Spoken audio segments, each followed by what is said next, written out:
안녕하십시오. 오늘도 이신근TV에 오신 여러분을 뜨겁게 환영합니다. 반갑습니다. 고맙습니다. 시사톡톡 36번째 성소수자를 축복하지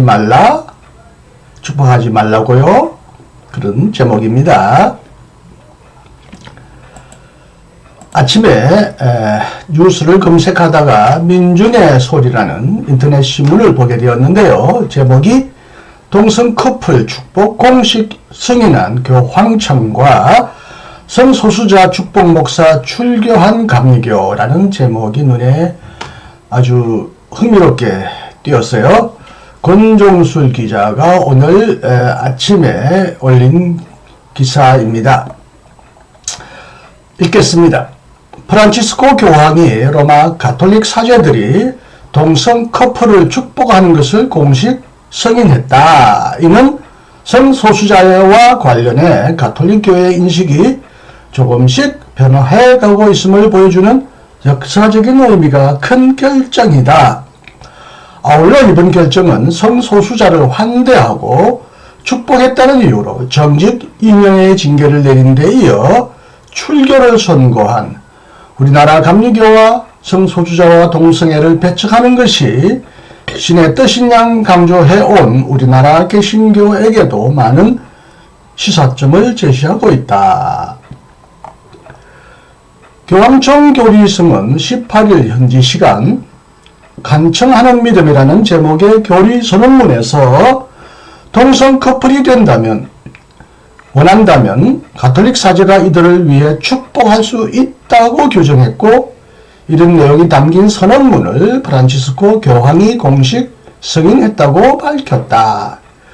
동성 커플에 대한 축복이 정규 교회 의식이나 미사의 일부로 행해질 수 없고 혼인 성사와는 근본적으로 다르다는 단서를 달았지만, 그동안 동성 커플, 동성 결합에 대해 교리적으로 금지해왔던 가톨릭 교회의 전통을 생각할 때 의미가 큰 결정이다. 교황청은 지난 2021년에도 동성 결합은 이성 간 결혼만을 인정하는 교회의 교리를 훼손하기 때문에 축복할 수 없다고 이야기한 바 있다. 물론 그동안 여러 변화의 조짐이 있었던 것도 사실이다. 프란치스코 교황은 그동안 가톨릭 교회가 성소수자를 배척하지 않는 방안을 마련하기 위해 여러 차례 전향적인 발언을 해왔고, 이와 관련한 연구와 노력도 이어왔다. 지난 1월엔 우리는 모두 하나님의 자녀이며 하나님은 우리 각자가 자신의 존엄성을 위해 싸울 수 있는 힘과 있는 그대로의 우리를 사랑하십니다. 동성애는 범죄가 아니다라고 이야기하기도 했다. 신앙 교리성은 동성 커플에 대한 축복을 승인한 것을 모든 규정에 어긋난 상황을 승인하는 것은 아니지만 하느님이 모든 일을 환영한다는 의미라고 설명했다. 이어 사제는 축복을 받아 하나님의 도움을 구하려는 모든 상황에 처한 이에게 교회가 다가가는 것을 방해하거나 막아서는 안 된다며, 궁극적으로 축복은 신앙을 키우는 수단을 제공하는 일이므로 양육되어야 하지 저해되어서는 안 된다고 덧붙였다. 하지만 우리나라에선 이런 성소수자를 배척하고 축복조차 해서는 안 된다고 말하고 있다. 2019년 성소수자에게 축복 기도를 했다는 이유로 이동환 목사가 기독교에 대한 감리회로부터 정직 2년을 선고받은 바 있다. 그리고 지난 12월 8일에 또 같은 이유로 감리회 경기연회로부터 출교를 선고받았다. 출교는 신자의 자격을 박탈하고 종교사에서 영구 제명 처리하는 목사에겐 일종의 사형 선고나 다름없다. 이 목사에게 정직 2년과 출교를 선고한 근거는 바로 마약법 위반, 도박 및 동성애를 찬성하거나 동조하는 행위를 하였을 때 정직, 면직 출교를 처할 수 있다고 규정된 감리교 헌법인 교리와 장정의 재판법 3조 8항이다. 감리회 경기연회 재판위원회는 이 목사가 성소수자들을 축복한 것이 교리와 장정 3조 8항에 규정된 동성애 찬성 동조에 해당된다고 주장하며 이미 정직 이전이 나왔음에도 재판을 진행하는 중에도 계속해서 동일한 행위를 했기 때문에 가중 처벌해야 한다면서 출교를 선고한 것이다. 감리교뿐만 아니다. 지난 2020년 8월엔 동성애 연구를 빌미로 대한예수교 장로회 통합 대전서노회가 허호익 교수 대전신학대학교 퇴임의 목사직에 대해 면직과 출교 처분을 내렸다. 허 교수는 동성애란 죄인가라는 책을 통해 다양한 관점에서 성소수자를 이해하고 소수자에 대한 보편적 관점과 역사 자료를 소개하는 등 신학적인 성과를 남겼지만 교단에서는 동성애는 연구의 대상조차 될 수 없다면서 그에게 면직과 출교라는 중징계로 답한 것이다. 개신교의 성소수자를 향한 혐오적 움직임은 수년째 이어지고 있다. 지난 2018년 국제 성소수자 혐오 반대의 날을 맞아 무지개 퍼포먼스를 했다는 이유로 장로회 신학대학교 학생들이 징계를 받았다. 같은 해 각 교단 총회에선 임보라 섬들 향림교회 목사 한국기독교 장로회에 대해 퀴어 신학을 주장하고 동성애를 옹호했다며 이단 판정을 내렸다. 또한 동성애 행위자나 동성애 행위를 조장하거나 교육하는 자는 교단 목사 고시를 금지한 규정과 목사 권위로 동성애자를 교회에서 추방할 수 있는 총회 헌법 개정안이 통과되는 등 그동안 개신교는 반동성애를 최고의 가치인 양 강조해왔다. 이런 시대착오적인 일들이 가톨릭을 비판하며 출발한 개신교에서 어떻게 벌어진 것일까? 과거의 질서에서 벗어나겠다고 선언했던 개신교가 과연 무엇을 개신한 것인지 묻지 않을 수 없다. 개신교 교단들은 이런 시대착오적 행동의 이유로 성서가 동성애를 금지하기 때문이라고 이유를 대지만 많은 성서학자와 신학자들은 성서가 동성애를 금지하고 있는 것은 아니라며 반박하고 있다. 박경미 이화여대 기독교 학부 교수는 지난 2020년 출간된 성서 퀴어를 옹호하다에서 하나님의 살아간 모든 생명을 있는 그대로 인정하고 포용한다. 오늘 있다 내일 악웅에 들어갈 들풀도 입히시는 하느님이 우리를 사랑하고 보호하신다. 예수는 그러한 하나님의 사랑을 말과 행동으로 인상 깊게 설파했고 사람들이 하나님의 사랑을 경험할 수 있게 했다. 그런데 한 사람이 그 사람 자신인 것을 기독교의 이름으로 예수의 이름으로 부정할 수 있는가라고 말했다. 김진환 목사도 같은 해 출간한 책 성서와 동성애라는 그리스도인들이 이러한 배제의 정치학에 가장 적극적으로 가담하는 사회 집단에 속한다는 점을 우리는 어떻게 이해해야 할까? 성서 구절들의 기반을 둔 그리스도교가 사랑의 종교라느니 평화의 종교라느니 하는 주장들은 현실의 대다수 그리스도인들에게 별로 영향력을 미치지 못하고 있다. 오히려 사랑이나 평화보다 레위기 20장 18절에 대한 페이크 뉴스처럼 증오와 배제의 종교성이 그리스도인들의 정체성을 구성하는 데 더 지대한 영향력을 미치고 있는 듯 하다고 우리의 목소리를 냈다. 성서가 일관되게 강조하고 있는 것은 차별 없는 하나님의 사랑과 대상을 가리지 않는 하나님의 축복이다. 갈라디아서 3장 28절에서 바울은 유다인이나 그리스도인이나 종이나 자유인이나 남자나 여자나 아무런 차별이 없습니다. 그리스도 예수 안에서 여러분은 모두 한 몸을 이뤘기 때문이라고 말했다. 예수는 마태복음 5장 45절에서 아버지께서는 악한 사람에게나 선한 사람에게나 똑같이 햇빛을 주시고 옳은 사람에게나 옳지 못한 사람에게나 똑같이 비를 내려주신다고 강조하셨다.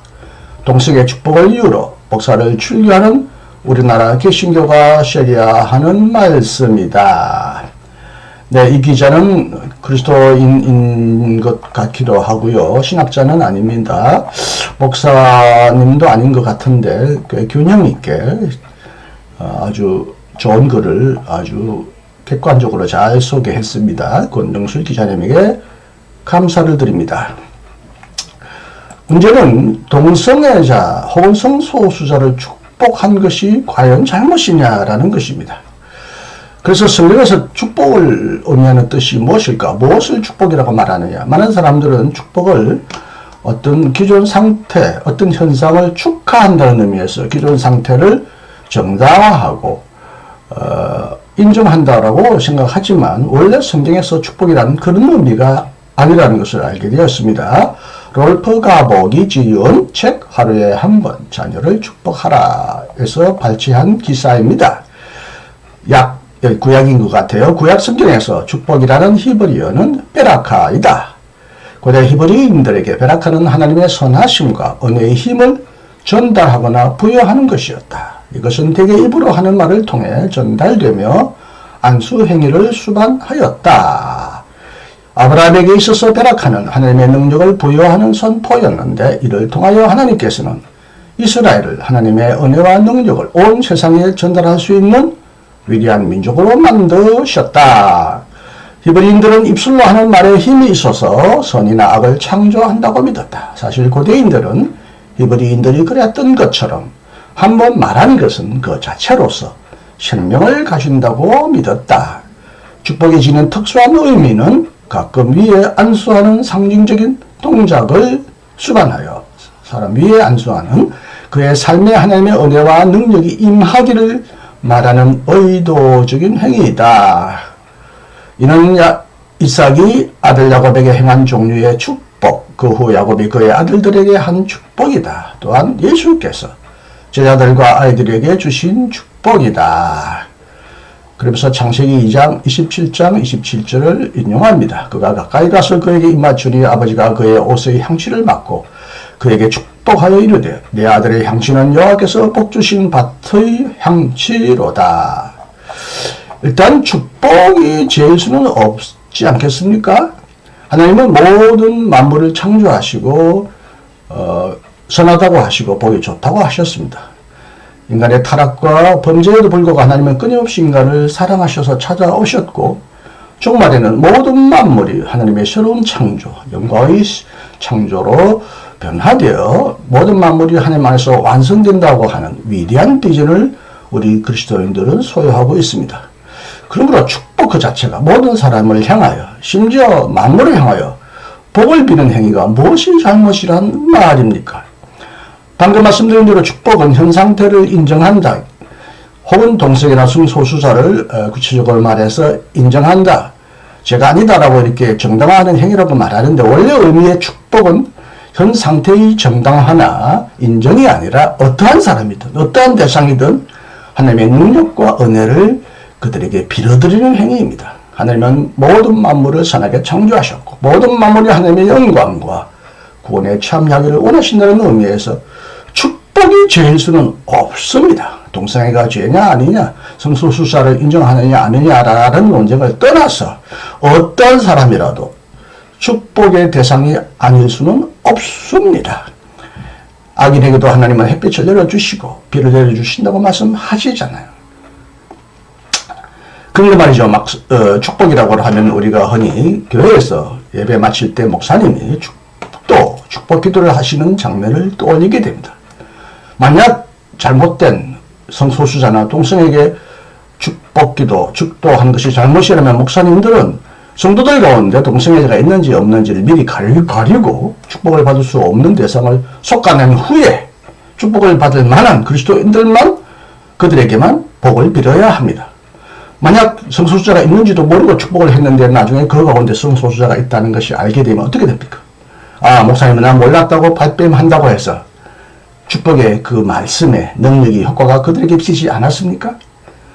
모르고 지은 죄는 죄가 아닙니까? 알고 짓는 죄보다 모르고 짓는 죄가 더 약하다 하더라도, 가볍다 하더라도 우리 목사님은 가리지 않고 모든 성도들에게, 아니 교회에 들어오는 외부인들에게조차 가끔 교회 하면은요, 동량을 위해서든 어떤 이유든 혹은 가끔 도둑질하기 위해서라도 나쁜 의도로 교회 안에 오시는 분들이 있습니다.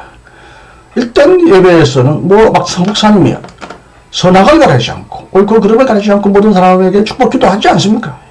그때는 목사님이 이미 모든 사람을 향해 축복 기도했기 때문에 이 이동환 목사를 출교한다면 목사님들도 출교당할 짓을 한 것입니다. 정말 제가 개탄스러운 것은 동성애가 반대할 수 있는 논리나 성적인 근거가 있다고 하더라도 이걸 공식적으로 교단의 정책으로나 교회의 정책으로 결정할 때는 전문가들과 또 실제 그것을 예를 들면 성소수자들처럼 동성애 현상을 겪고 있는 사람들을 만나서 진단도 해보고 대화도 해보고 전문가들을 만나서 오랜 숙고와 연구 같은 결론을 내려야 하지 않습니까? 가톨릭 교회가 초기와 달리 시간이 갈수록 점점 개방적이고 열린 태도를 보이는 이유는 바로 가톨릭 교회가 무슨 결정을 할 때 교황이 혼자서 마음대로 결정하는 것이 아니라 수많은 신학자들, 수많은 신부들의 자문과 연구를 받고 오랜 연구를 통하여 어떤 결론을 내립니다. 그런데 개신교회는 이런 가톨릭 교회와 같은 통일된 조직이 없기 때문이기도 하지만 그래도 교단 안에는 전문가가 있고 신학자가 있습니다. 그들을 모아서 이 독특한 현상을 어떻게 이해해야 할 것인가를 연구하고 토론하고 직접 당사자인 성소수자들도 불러서 경험을 들어보면서 결론을 내렸다면 내가 이해가 됩니다. 그런데 내가 볼 때는 대부분 한국의 주류 교단은 통합이고 감리교고 성결교고 할 것 없이 기장교회조차도 진보적이고 열린교회라고 생각하는 기독교 장로회조차도 그냥 아마 여기 보면 장로연합에서 상당히 특히 정치적으로 교단 정치에 깊이 개입해왔고 이 부분에 대해서도 평시도 중에 장로들이 큰 목소리를 내는 것 같은데 그들에게는 어떤 사전 정보나 지식을 주지도 않았고 그들은 공부를 충분히 하지 않은 상태에서 선입관을 가지고 성서를 문자적으로 읽으면서 잘못이다, 동성애를 인정하면 안 된다, 그런 사람들은 배척하고 교단에서 축출해야 된다 이런 소리를 내는 것 같은데 내가 장로를 무시해서가 아니라 장로님 교회에서 목사님의 지도와 신학교육을 받지 않습니까? 또 목사님들은 신학자들의 지도를 받지 않습니까? 장로님은 목사님들은 신학자들의 지도를 받은 적이 제대로 있습니까? 호일 교수가 쓴 책을 제대로 읽어보기라도 했습니까? 제가 유튜브에 올린 수많은 동성애에 관한 방송 내용을 보기라도 했습니까?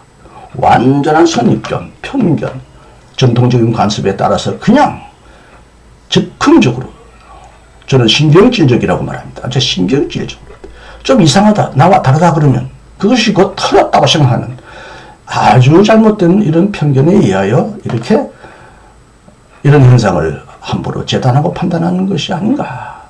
가톨릭은 그래도 진지한 연구와 논의 끝에 조금씩 태도를 변화시켜 온다면 개신교는 도대체 이런 진지한 연구와 연구를 언제 하겠습니까?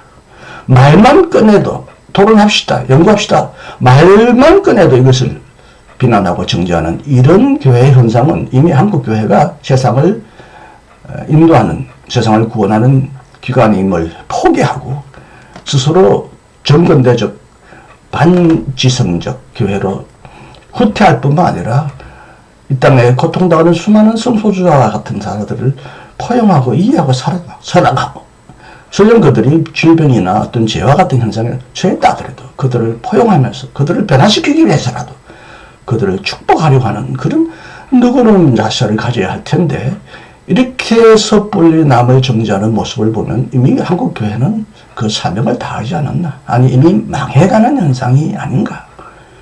참 안타깝고 참 개탄스럽고 참 슬픕니다. 가톨릭교회가 잘못되었다고 개신교가 개혁하고 나왔는데 지금 가톨릭교회보다 훨씬 지금 부패했고 훨씬 개혁되지 않고 있음을 모든 사람들은 다 알고 있습니다. 저는 그래서 요즘 그런 얘기를 합니다. 교회가 세상을 구원하는 것이 아니라 세상이 교회를 구원해야 하겠다. 세상으로부터 교회가 구원을 받아야겠다. 세상보다 교회가 비민주적이고 훨씬 이중적이고 훨씬 비공개적이고 훨씬 야비하다는 것을 오늘날 느낍니다. 나에게 신앙을 주고 믿음을 주었던 어머니와 같은 신앙의 어머니인 교회가 이렇게 추해지고 누추해지고 낡아지고 어그러지는 것을 보면 참 마음이 아픕니다. 그런 의미에서 저도 교회를 사랑하고 교회의 미래를 걱정하는 차원에서 이런 방송을 하게 되었음을 여러분 알아주셨으면 좋겠고요. 자, 오늘 이런 두 가지, 이 가톨릭과 개신교의 서로 비교되는 현상을 통하여 우리 개신교가 앞으로 어떤 자세와 태도를 취할 것인가 진지하게 고민하는 기회가 되기를 바라는 마음으로 좀 급하게 이 방송을 여러분에게 보내드리게 되었습니다. 자, 오늘도 여러분 행복하시고 건강하시고 주님 안에서 승리하시기를 바랍니다. 안녕히 계십시오. 이신건이었습니다.